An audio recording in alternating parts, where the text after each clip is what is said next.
Ya, thank you Sasa. Kembali lagi bersama saya Muhammad Reza, Equity Analyst dari CNBC Indonesia Research. Sore hari ini kita akan membahas sebuah emiten yang bergerak di bidang industri karet. Emiten ini memiliki nama Kirana Megatara atau dengan kode emiten saham yaitu KMTR. Langsung saja kita saksikan perdagangan saham KMTR pada sore hari ini. KMTR mampu bertahan di harganya dari awal pembukaan di berada 252, kemudian sempat mengalami penurunan dan sampai detik ini KMTR masih berada di harga 252. Hal ini mengindikasikan bahwa KMTR mampu bertahan di tengah penurunan IHSG yang mencapai 0,65%. Ya, kita lanjutkan ke kinerja atau bisnis perseroan. Ya, emiten Kirana Megatara berdiri pada tahun 1968, kemudian menawarkan sahamnya ke pasar saham pada tahun 2017 dengan bisnis utamanya yaitu chrome rubber atau karet remah. Kemudian emiten ini 62,5% dimiliki oleh HSF dan 30% dimiliki oleh Triputra Persada Megatara. Dan masyarakat memiliki 7,5%. Sebagai informasi, emiten Triputra Persada Megatara sebelumnya memiliki 42,5%, kemudian 12,5% dijual kepada HSF. Sehingga saham pengendali perusahaan saat ini adalah HSF dengan persentase 62,5%. Kita lanjutkan ke bisnis model dari perusahaan. Perusahaan awalnya melakukan perencanaan dari penjualan baik dari penetapan harga jual, kemudian rencana dari pembelian bahan baku, dan lain sebagainya.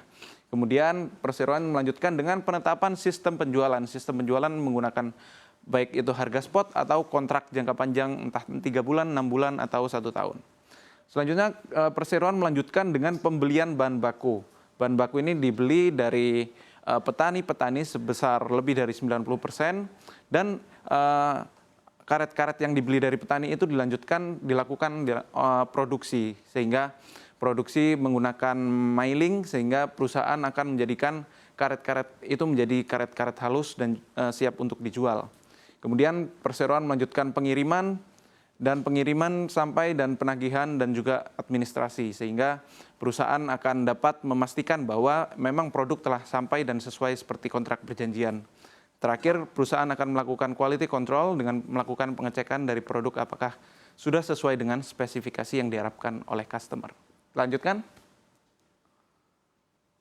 Ya, kalau kita lihat secara bauran pendapatan dari emiten PT Kirana Megatara, 99% berasal dari penjualan chrome rubber dan 1% berasal dari penjualan agrobisnisnya.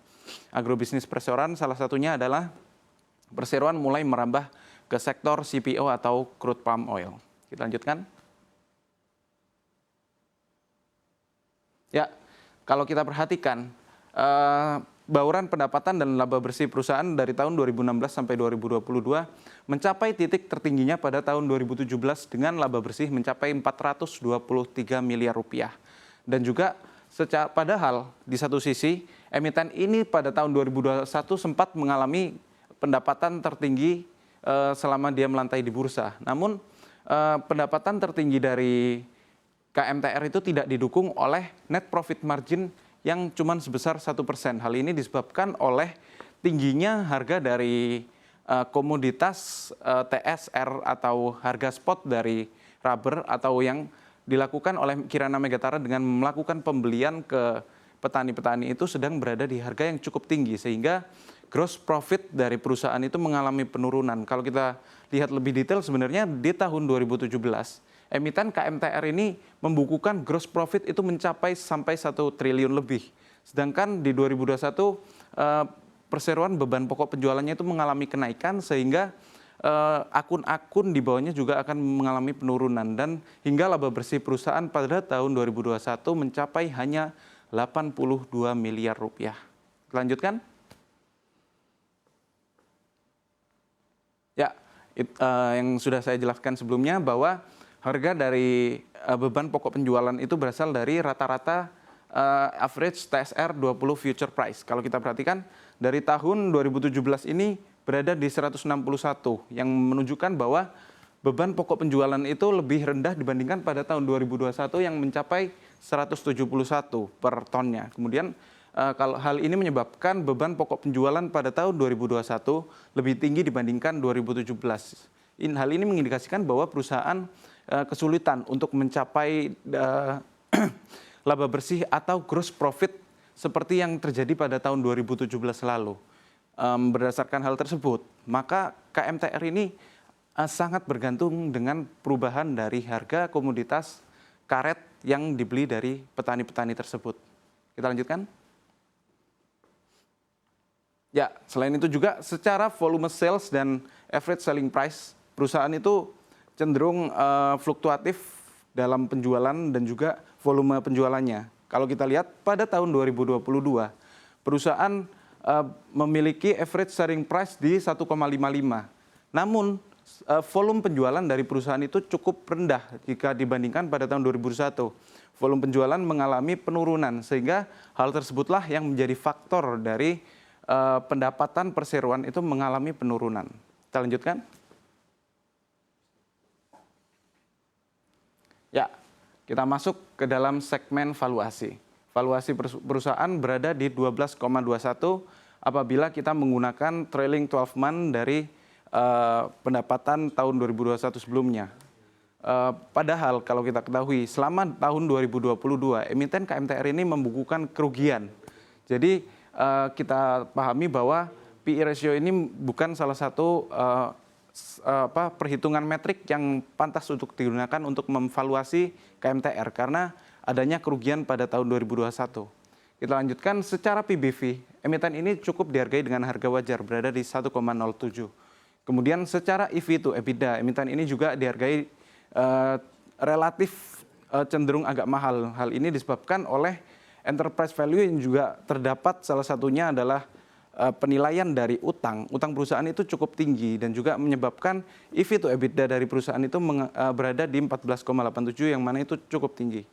Kemudian secara gross profit margin dan LPM dan NPM membukukan kinerja yang positif. Namun ini hanya memperhatikan dari kuartal 1 2023 perusahaan yang membukukan kinerja laba bersih. Sedangkan pada tahun 2022 kemarin perusahaan membukukan kerugian. Padahal kalau kita ketahui bahwa sebenarnya laba bersih dari Kirana Megatara pada kuartal pertama 2023 ini disebabkan oleh adanya laba kurs yang belum terrealisasi sebesar 100 miliar. Andaikan akun tersebut dihilangkan, emiten ini sebenarnya masih mengalami kerugian. Seperti itu. Kita lanjutkan bahwa NPM pun secara NPM 1,73% itu terhitung cukup rendah karena kalau kita ketahui NPM yang baik berada di atas 5% ke atas, seperti itu. Kemudian secara kesehatan keuangan emiten ini memiliki utang dibandingkan modal sebesar 1,35 dan juga secara current ratio emiten ini cukup baik berada di 8,32.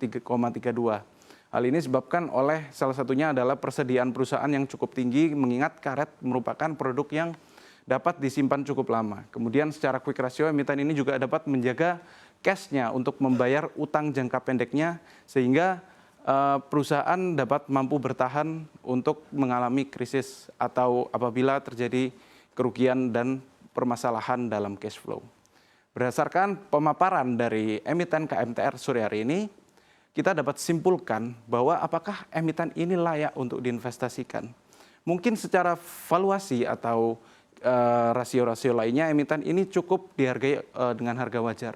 Namun mengingat kinerja perseroan yang kesulitan untuk mengembalikan pada masa kejayaannya seperti pada tahun 2017 yang mampu membukukan laba bersih hingga 423 miliar menyebabkan bahwa perseroan ini akan kesulitan untuk mencapai tahun kejayaannya tersebut. Mengingat kinerja perseroan sangat bergantung dengan pergerakan dari harga komoditas dan emiten ini cenderung tidak dapat mengatur penjualan harga dari produknya dan juga ASP. Jadi mereka ada ketergantungan dari pergerakan harga komoditas. Kemudian juga kita ketahui perseroan ini sangat bergantung dengan perubahan harga kurs. Hal tersebut menyebabkan perusahaan mendapatkan keuntungan. Sedangkan di tahun-tahun ke depan belum tentu perusahaan dapat membukukan keuntungan dari kurs. Sehingga ketika akun tersebut dihilangkan itu akan cukup beresiko. Oleh sebab itu emiten ini sebenarnya memerlukan untuk melakukan lindung nilai atau hedging dari harga-harga komoditas ataupun kurs. Sehingga sebagai investor kita perlu berhati-hati dan perlu benar-benar memahami apakah perseroan ini layak untuk diinvestasikan. Sebab itu investor perlu berhati-hati untuk berinvestasi di Kirana Megatara atau yang memiliki kode emiten KMTR. Sekian pemaparan terkait emiten KMTR dari saya kembalikan ke Sasa. Terima kasih.